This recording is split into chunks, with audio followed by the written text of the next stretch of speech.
To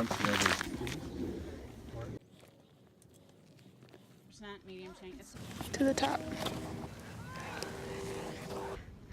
Really sweaty.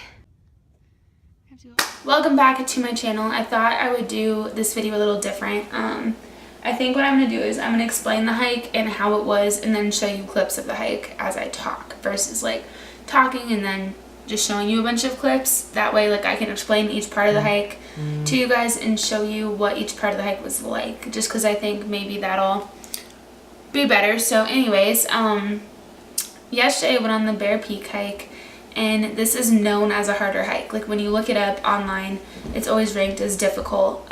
It's a 7.7 round trip hike, and it is I think like 3,100 or something elevation gain, which is like pretty straight up, because to be 8 miles and to have that much of an elevation gain, like you're going pretty straight up to get that like high of an elevation gain. So this hike was a little crazy. It's located in Boulder. There's a parking lot near where you can park and walk, and it's near the trailhead, and it is a parking lot of a company, which I thought was like a little strange, but apparently you can park there. There's no bathrooms at all. I thought I would say that because that's something that we were kind of surprised by. Like normally on hikes there's always a bathroom of some sort, and there was none. So if you're going on this hike, just make sure like you keep that in mind.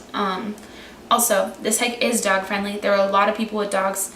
I did not bring my dog because there's a lot of scrambling in this hike, and they said it's like a class 3 scramble, which I don't really know what that means, but I was just a little wary of bringing Willow because I just didn't want to like end up not being able to do something because she couldn't do it. She just gets a little freaked out sometimes, so that's why I ended up not bringing her. But I think the majority of the hike she could do, so if you're not planning on summiting and like finishing the hike, then definitely bring your dog. But yeah, anyways, let's get on to the actual video.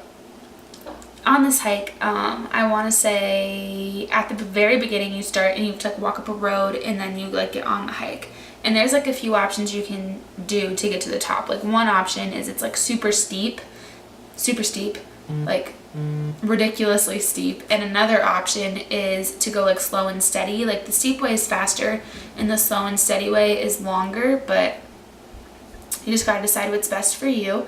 We chose the steep way because we wanted to be up fast, and a lot of us have knee issues, so we thought we would take the slow and steady way down, but that actually ended up not happening. So anyways, what you do is you start off, you hike a lot through kind of like, I don't even know what to call it, like the woods-ish. And I have some videos that I'll insert of the view and stuff during that time, but you hike a lot through the woods and you go down a lot, which I thought was weird because we were like, why are we going down? It's kind of scary. So you go down a lot, which kind of like is a downer. I don't know. It's not good because when you go down a lot, you know, you have to come back up. So yeah, but anyways, we went down a lot, and then you go down, and then you end up on this like dirt path, and it's just like kind of like what the Flatirons was. If you watch that video, I'll link it. But anyways, it was kind of like a dirt path, and what happened was you got onto that, and then you ended up going up, and you went up a lot. And if you chose to keep going up that dirt path, you would go the slow and steady way, but then there was a way to the right that was like kind of hidden. Like there's a sign by it, but you'd have to like go read the sign to figure out that the path keeps going up that way, because I would have totally missed it, and I did totally miss it. I just kept going.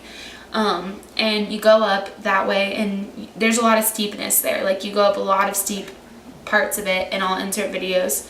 And it all just looks the same for a while. Like it's like steady steep, but steep for a while, and then there's like this flat clearing and this really pretty view of the Flatirons, which I will probably post a picture while I'm talking. But there's this really pretty view of the Flatirons, and that's right before you're about to go up like the most steep part of the whole entire hike. So you have this view of the Flatirons, really pretty. There's like this big rock thing to the right, this like big rock structure that we like dared people to go up, but no one did because we were exhausted.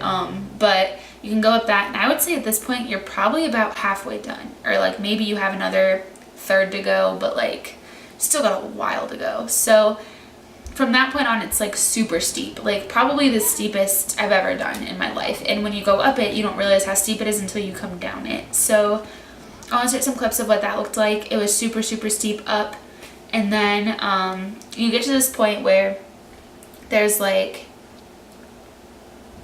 there's not really any flat, so I don't really know how to explain it. Like you get to this point where you're literally just scrambling, like it's all rocks, and that's when you know like you're almost there. So there's like this little clearing, and then there's like a bunch of scrambling all the way up, and I definitely have a video of that, so I'll insert that. Wow, really sweaty, and I have bugs on me, and I'm red. And you go up the scrambling stuff, and then you've made it to the top, and you're not done scrambling yet. Like you still have to scramble to the top, and it's pretty narrow. Like it's this like pretty narrow, I want to say maybe like 8 foot long, like a big rock surface type thing. Well, it's a bunch of rocks, but it's like jagged, and there's a ton of people on it. So Willow, I know for sure, would not have been able to handle that.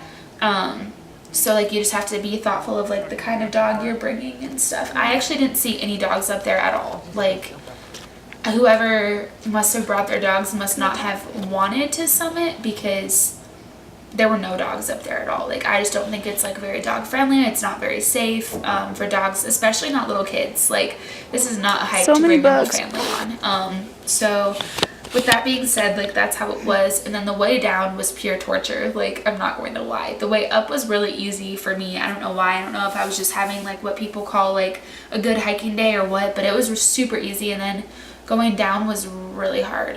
All right, my camera battery is dying. So anyways, we went down. Down was really hard because you go down for a long time. It's super steep. So I would definitely go down the less steep way, which is like right off of the top is where you find it. Like you get up to the top and there's like this left trail you can go down, which we missed completely. I would definitely do that the way down because our legs were killing us, and it's just hard to go back up when your legs are that sore. So anyways, I would say this was definitely one of the hardest hikes I've been on. Sky Pond was pretty hard. Across the Air Mountain was pretty hard, but this hike was up there for sure. So this was probably one of the hardest hikes I've ever been on, but it was worth it. It was a really good workout. If you're into trail running, I saw that a lot. So anyways, yeah, I would say this hike was pretty fun.